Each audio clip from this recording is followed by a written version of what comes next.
नमस्कार साथीहरू, तपाईँहरूलाई स्वागत छ फेरि पनि। यसले हेर्दै हुनुहुन्छ टेक्निकल ध्रुव युट्युब च्यानलमा।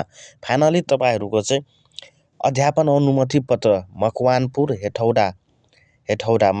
हेटौडा जिल्लाको पनि वितरण सुरु भइसकेको रहेछ। माविको चाहिँ अध्यापन अनुमति पत्र वितरण सुरु भइसकेको रहेछ। के कागजातहरू चाहिन्छ, के प्रोसेस रहेको छ, सम्पूर्ण जानकारी यसै भिडियोमा पाउन सक्नुहुनेछ। सो तपाईँले यस भिडियोलाई लाइक गरेर च्यानललाई सब्सक्राइब गरी बेल आइकन अवश्य प्रेस गर्नुहोला, ताकि जुनसुकै नयाँ अपडेट सबभन्दा पहिले हजुर समक्ष पुगोस्। सो आउनुहोस्, नगरिकन विषय वस्तुतर्फ लागौँ। नेपाल सरकार शिक्षा विज्ञान तथा प्रविधि मन्त्रालय, शिक्षा तथा मानव स्रोत विकास केन्द्र, शिक्षा विकास तथा समन्वय इकाइ मकवानपुर हेटौडाको यो नोटिस रहेको छ। 2082 नोमिना 22 गते नै निकालेको रहेको छ। यो माध्यमिक तहको अध्यापन अनुमति पत्र वितरण सम्बन्धी अत्यन्त जरुरी सूचना।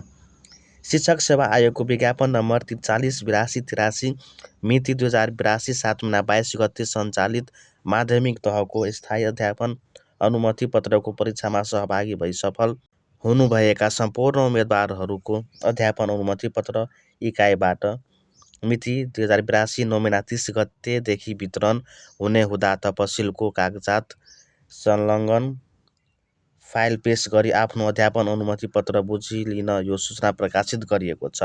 र अब मुख्य कुरा, डकुमेन्टहरू, कागजातहरू के चाहिन्छ त यहाँ हेर्न सक्नुहुनेछ। तपसिलमा यहाँ चाहिँ हामी यसरी हेर्न सकिन्छ।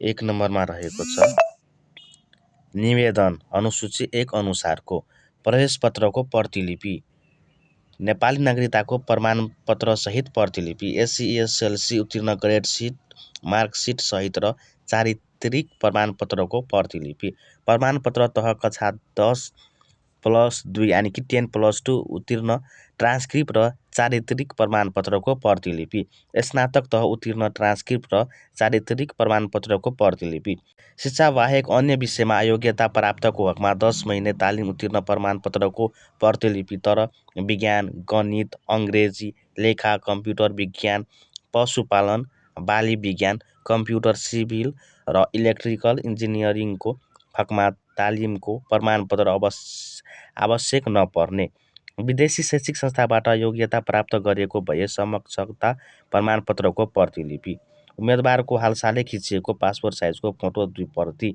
नागरिकता अनुसारको फरक ठेगाना भएको हकमा ठेगाना खुल्ने कागजात, मन्जुरीनामाको हकमा मन्जुरीनामा लिने व्यक्तिको परिचय पत्रको प्रतिलिपि।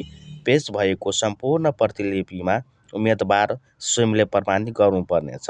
पुनश्च रोल नम्बर यहाँ रहेको छ 4333 0000003 देखि 43 33 00004 11 6 सम्म कोठा नम्बर 3 मा फाइल पेश गर्ने र यहाँ हेर्न सक्नुहुन्छ 43 33 000 41 17 देखि बाँकी सबै कोठा नम्बर 4 मा फाइल पेश गर्ने निवेदन पेश गरेको अर्को दिन अध्यापन अनुमति पत्र प्रदान गरिनेछ।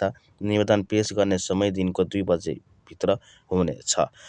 आई होप सम्पूर्ण जानकारी पाइसक्नुभयो होला। सो यो भिडियोलाई लाइक गरेर च्यानललाई सब्सक्राइब गरी साथीको माझमा अवश्य पुर्याउनु होला। Thanks for watching. Now you are watching Technical Dhruv YouTube channel. Please subscribe for more update.